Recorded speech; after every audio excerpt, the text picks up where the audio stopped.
الله أكبر الله أكبر أشهد أن لا إله إلا الله أشهد أن لا إله إلا الله أشهد أن محمدا رسول الله أشهد أن محمدا رسول الله أشهد أن لا إله إلا الله أشهد أن لا إله إلا الله أشهد أن محمدا رسول الله أشهد أن محمدا رسول الله حي على الصلاة حي على الصلاة حي على الفلاح حي على الفلاح الله أكبر الله أكبر لا إله إلا الله. الحمد لله رب العالمين الحمد لله الحمد لله الحمد لله عدد خلقه ورضا نفسه وزنة عرشه ومداد كلماته ومنتهى علمه وجميع ما شاء وخلق وذرى وبارك عالم الغيب وشهادة الرحمن الرحيم المالك القدوس العزيز الحكيم أشهد أن لا إله إلا الله وحده لا شريك له له الملك وله الحمد يحيي ويميت بيده الخير وهو على كل شيء قدير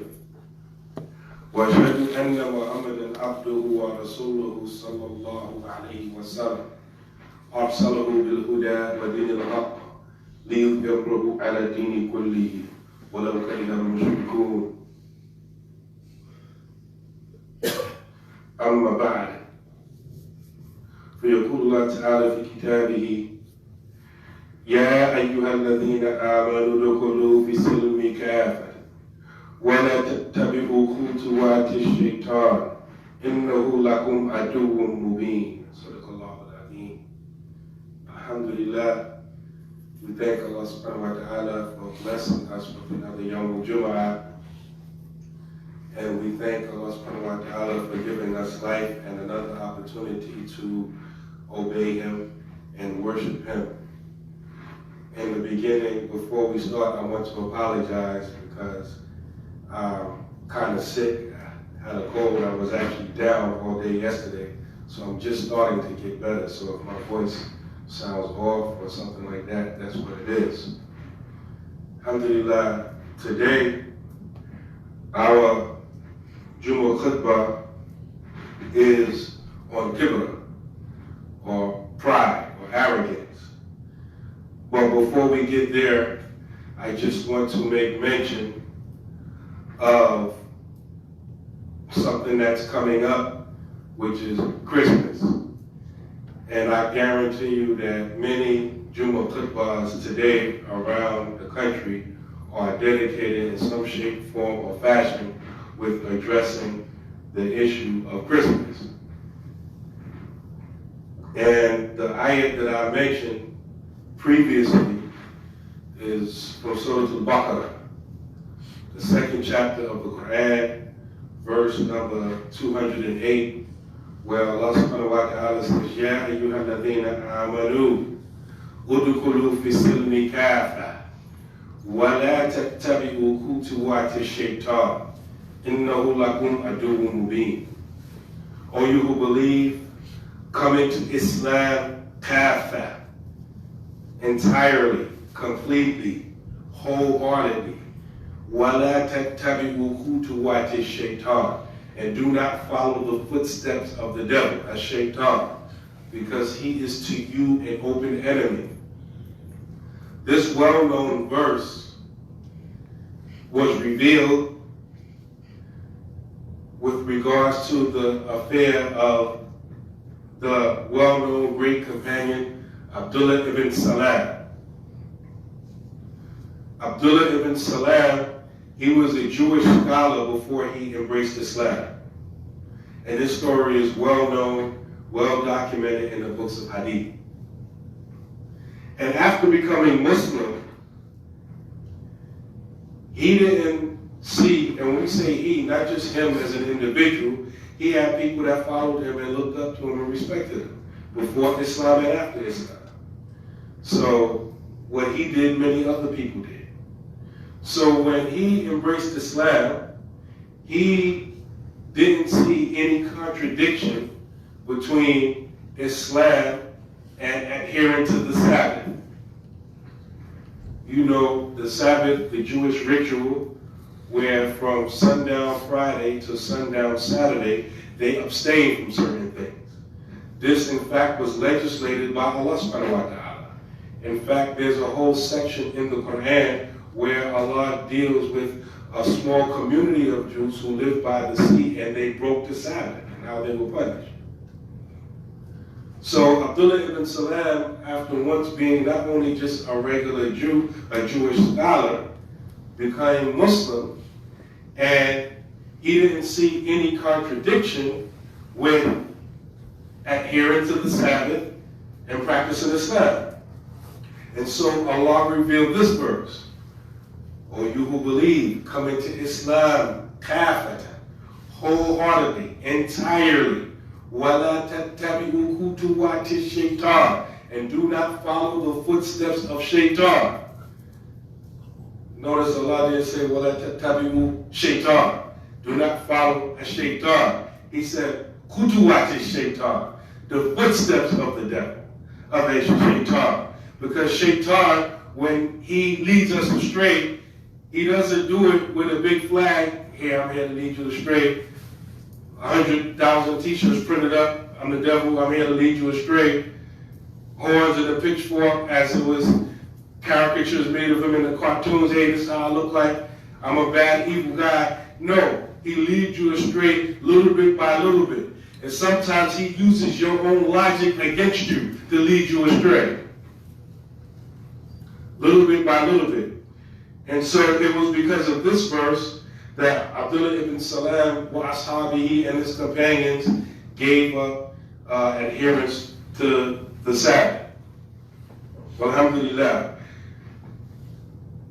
When the Prophet sallallahu alaihi wasallam entered Medina, he found on 2 days throughout the year, the people of Medina would just, relax, celebrate, party, play games, yal'abuna, as what is mentioned in the Hadith. And the Prophet sallallahu alaihi wasallam, he said, what are these 2 days? In other words, what is the significance of these 2 days? And he said, we used to engage ourselves in them in the pre-Islamic period, in the Jahiliyyah. Then the Prophet sallallahu alaihi wasallam said, Inna Allah qad abdalakum bihima khayran minhuma, yawma adha wa yawma fitr. The Prophet sallallahu alaihi wasallam told him, he said, indeed Allah has substituted 2 days which are better than those 2 days that you celebrated. And these are the days of the day of sacrifice and the day of fitr. In other words, our 2 Eids. And this hadith has been narrated by Abu Dawood, Nasa'i, and Al-Bayhaqi. The interesting thing about these 2 days that they used to celebrate, if you read the commentary, one of those days was called Naeem, which was the Magian or the fire worshipers' solar New Year. It was like their New Year's Day. And the second was Mahrajan, which was the spring equinox, the beginning of spring. So they were seasonal holidays that they were celebrating, and the Prophet sallallahu alaihi wasallam substituted them for these days. A few things that I want to mention, because a lot of times you would think that as Muslims, a lot of times for a lot of us, we go to extremes. We go to extremes. What do I mean? One extreme is that we embrace Islam, but we still try to hold on to everything that we used to practice in the past, even when it contradicts Islam. even when it's celebrating or observing or paying homage to false God. We'll still hold on to it. And then the other extreme is we don't involve ourselves in any of that, but we go out of our way and we blast, we go hard, we start riding on non-Muslims that do. And one of the things that I want to mention about that is that you have to also understand the psychological effect of these things. And one of the things that comes to my mind for myself is I tell the story a lot and it makes me laugh, but I also think about intellectually, psychologically, the impact of these things. Because I was raised as a non-Muslim in a Christian household. And I was taught, like a lot of people, that Santa Claus is going to bring me some gifts on December 25th. And when I think back on it, it was amazing because I actually believed this for a long time. Like, I literally believed it. I believed it well beyond the age of some of my peers. Like, I was slow. And the funny thing about it is, I remember on many occasions going to the store with my parents, purchasing the gifts. And still believing that Santa Claus is going to bring me the gift. Think about this psychologically. You went, you saw your mother, you saw your father, go to the store, you picked the gift. She purchased it for you. You helped wrap the gift. And at the same time, you still believe that a chubby white man with a sunnah beard is going to slide down your chimney and come out your fireplace. My house didn't have a fireplace, by the way, but I still believed it. And give you the gifts. And then you're going to act surprised when you open the gifts. I still remember to this very day coming home from school, and I mentioned in passing to my friend about what Santa Claus is going to buy for me. He looked at me like I was crazy. He said, "What? You still believe in Santa Claus?" I'm like, "Yeah." "You joking?" I'm like, "No, I'm serious." He said, "Man, ain't no Santa Claus. What's wrong with you?" And then I didn't argue with him because obviously it made sense, but I had to go home and affirm it with my mother.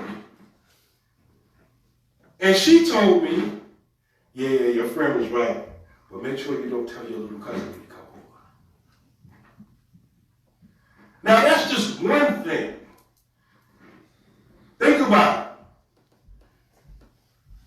it. You know the truth to be one thing, but at the same time, you believe something that contradicts what you know to be the truth. Psychologically, they call that cognitive dissonance. When you hold two beliefs at the same time, and these two beliefs contradict each other.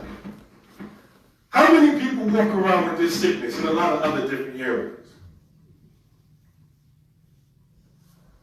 In this society, you grow up with the tooth fairy. You know, when you're a child and you start getting older, your tooth falls out.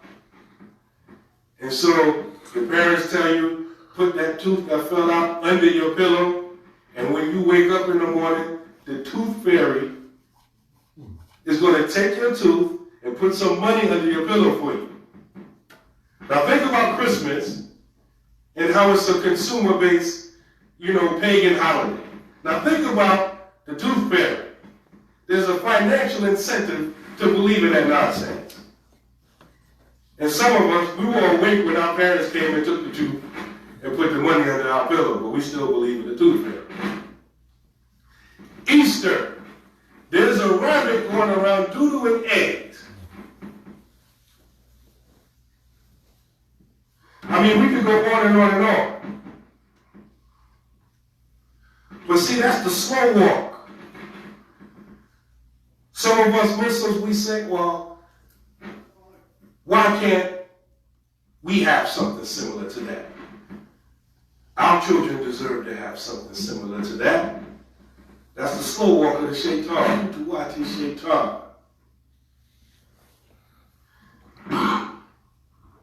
And the end result of these things is the acceptance of shirk, which is worshiping gods other than Allah subhanahu wa ta'ala, which undermines the very basis of our shahada. And may Allah protect us from that. Walhamdulillah.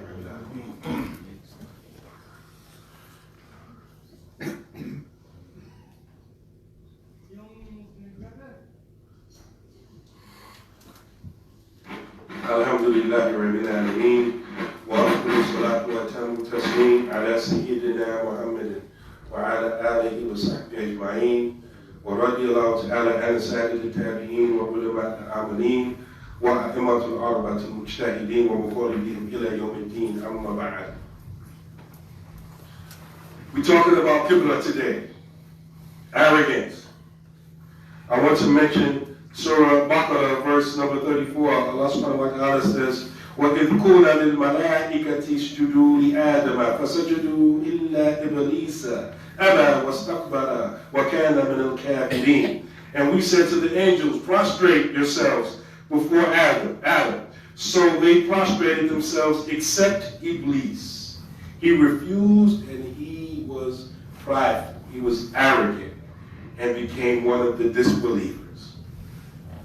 Shehu Uthman Dan Fodiyo, may Allah envelop in His mercy, said, وَهُوَ مِنَ الصِّفَاتِ مَذْمُومَةِ الَّتِي يَحْرُمُ تَقَلُّقُ بِهَا. That KIBR is one of the blameworthy character traits, which is permissible which is haram or impermissible to behave with. See, normally when we talk about halal and haram, when we think of haram, we think about meat or some of these things that may be haram. But very rarely do we talk about character traits and behaviors that is haram to behave with. KIBR is a disease of the heart. It's a sickness of the heart. KIBR is a sickness of the heart. And what's the reality? What's the essence of KIBR? KIBR, the essence of it is you see yourself on one level. And then you see someone else on a level that's lower than yours. And you despise the one that you perceive to be lower than you. See, ujub, conceit, and KIBR, they're almost the same thing. But see, KIBR, you need someone else in the equation. Like ujub, as we said last week, is conceit. Like you are amazed with yourself. You think you all of that. There has to be someone else is not needed in a discussion for someone to be conceited. With ujub, and also ujub, one of the problems with ujub, besides it also being haram, is that it leads to KIBR. See, you need one to have the other. You already think you're amazing. You already think you beautiful, intelligent. You think you're all of that, and you leave Allah out the equation. You think whatever's causing you to be conceited, you think it all comes from you. You don't believe that. You don't recognize that it's a favor from Allah, and just the same way He gave it to you, He can take it away from you.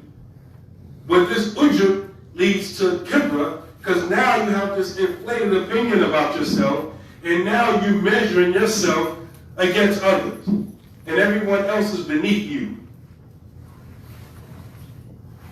The Prophet sallallahu alaihi wasallam said, as has been narrated by Ibn Mas'ud, he said, لا يدخل الجنة من كان في قلبه مثقال ذرة من كبر. The one who has the smallest amount, an atom's weight of KIBR, in his heart. It's a disease of the heart. The one who has the smallest amount of kibr will not enter paradise. And then when the Prophet ﷺ said that, somebody said, well, sometimes people like to wear nice clothes and nice shoes. And the Prophet ﷺ said, Inna Allah jamilun yuhibbul jamal. Allah is beautiful and he loves beauty. In other words, kibra or arrogance or pride doesn't have nothing to do with how nice you dress. You can dress nice. Al-kibra batul haq wa qamtun nas. But kibra is rejecting the truth and looking down on people. That's what kibra is. That's what arrogance is. And just like I mentioned earlier that I was sick. Whenever any one of us gets sick, it doesn't matter what type of sickness it is. You were sick before you started noticing you were sick. It's just your sickness grew to such an extent, now it's affecting other parts of your body and it can be detected outwardly by yourself and others. Likewise, if someone has kibra in their heart, you don't know it. It's a disease of the heart. You can't see the heart. But if you notice that someone's arrogant, the disease has went on to the next level. Because you're not seeing the arrogance, you're seeing the result of the arrogance. You're seeing the person always putting someone down. You're seeing the person always thinking they're the smartest one in the room. You're not seeing arrogance. You are seeing backbiting. You are seeing slander. You are seeing other things that came from the kibr. And so you have to understand, but by the time, if you notice someone's arrogance, it's been there for a long time and then took root. And as the scholars say, it's one of the hardest diseases to treat. And they say the causes of kibr are 7. Knowledge. Someone thinks they have a lot of knowledge. And because, again, what's the reality of kibr? I'm up here, you down here. So if the cause of my arrogance is knowledge, you can tell me something that is true, and I'll reject it. Why? Because you're not supposed to know more than me. I'm supposed to be no more than you. You're not supposed to teach me, I'm supposed to teach you. How are you supposed to know something? Don't you know I'm better than you? That's what Shaitan said. And I'm better than him. Or worship. Meaning the person worships. He thinks he worships better or more than someone else. And again, in his mind, he thinks his worship is up here and everyone's worship is down there. Lineage. Or they think they come from a special family. It's the foundation of racism. That's it right there. One race up here, all the other races down there. Beauty. You think you're handsome and you think you're beautiful. Strength. Maybe you're physically strong. Wealth. You got a lot of money. And because of your money, you think everyone else is, you're up here and everyone else is down there. Or you have many helpers. You have a lot of children, or you have a strong crew, and so you become arrogant. And again, arrogance or kibra, you need someone else there. In other words, the person he's measuring himself against someone else. See, conceit, you don't need that there. The person just automatically looks in the mirror, he's not thinking about nobody else. He just thinks, I'm all that. But the arrogant person, not only does he think he's all that, he thinks he's better than you. Like Shaitan said, I am better than you. What prevented you from prostrating when I commanded you to? Allah, God, told you to prostrate before Adam. Allah tell you to do something, you don't have excuses and justifications, you do it. His justification, I'm better than it. And that's the essence of KIBR, pride. The one who has it thinks they're better than someone else. And the cure for KIBR is, and we're talking about those of us who try to self-medicate. And we should always try to self-medicate. I'm talking about physically as well as spiritually. In other words, you have to participate in your own treatment. You can't just, wait till you physically drop dead. You eat all the wrong foods and everything, and then you literally drop dead. Then somebody has to pick you up and take you to the hospital, and then force fluids in your body, force medicine in your body, and then you sit and complain. What's wrong with the medical industry, man? I'm getting sick. You get sick because you eat like a garbage can. You have to participate in your own healing. So part of the cure is knowing how you began. Knowing how you began. How did your life start? You started out as a disgusting fluid that could have got flushed down the toilet or wiped off of someone's clothing. That's how we all began. Then even after we were born, couldn't talk, couldn't walk, couldn't wipe ourselves, couldn't feed ourselves. This is how we began. And if we get old enough, if Allah gives us long life, we're going to revert back to the way we started. Some of us going to have to wear depends. What depends? Adult diapers. If we get that old and decrepit, someone's going to have to feed us. Someone's going to have to get us around. And part of the cure is knowing that. And not just knowing it intellectually, I know I ain't start mentioning I know that. No, you don't really know it. You haven't internalized it yet. Because if you internalized it, you wouldn't be acting arrogant. Because you know how you started and you know how you want to end. Then after all that, we still got to get judged by Allah subhanahu wa ta'ala. And the way to do something about it, or the action cure, is to act humble with people, unnaturally. Make yourself be humble until it becomes natural. When you're training, they call it muscle memory. I don't care what you're doing, boxing, some other form of martial arts. They get you to do the same move over and over and over again. Why? So that when you get in a real life situation, your muscle automatically knows what to do to block that punch, to block that kick, or how to move out of the way, or how to respond to it. That's what training is for. Muscle memory, they call it. Likewise, we have to train ourselves to be humble if we're not humble. If the arrogance in us makes us, okay, I see the brother coming, I see him before he sees me, but you know what? I'm going to wait till he gives me the salam first before I give him the salam. If the arrogance makes you do that, you have to say, you know what? I'm going to give him the salam first. I know I'm not used to doing this, but I'm going to go out of my way and give him the salam. Etc., etc., etc.